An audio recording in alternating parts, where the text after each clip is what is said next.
யாழ்ப்பாணம் போகும்போது பெரிய அளவில் மழை இல்லை, சும்மா நோமலாக துப்பிச்சு கொண்டு தான் இருந்தது. இதே மழை தான் வரும்போதும் இருந்தது, திரும்பி நான் அங்கேருந்து வரும்போதும் இருந்தது. அப்போ நான் நினச்சேன் பெருசாக மழை பெய்யலை தானே நினச்சி கொண்டு வந்தேன். உண்மையில் சில வீதிகளை பார்க்க என்ன இது இவ்வளவு மழை பெய்திருக்காங்கன்ற ஒரு கேள்வி எனக்கு எழும்புது. பாருங்கள், அந்த வீதியை நான் உங்களுக்கு காட்டுற பாருங்கள்.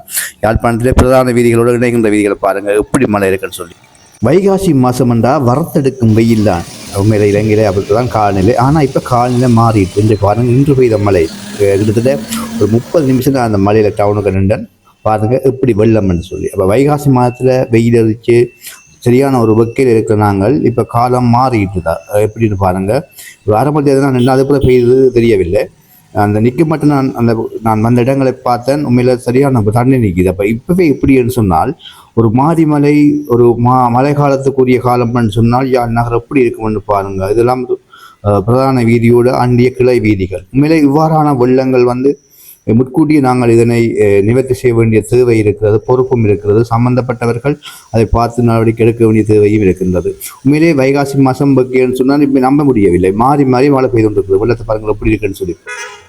யாழ்ப்பாணம் போக வேண்டிய சூழல் ஏற்பட்டதா திடீர்னு போய் வரும்போது அன்றைக்கி கொஞ்சம் காட்சியை தான் இந்த ஒளிப்பதிவு நாளாவில் வீடியோ எடுக்கக்கூடிய இருந்தது.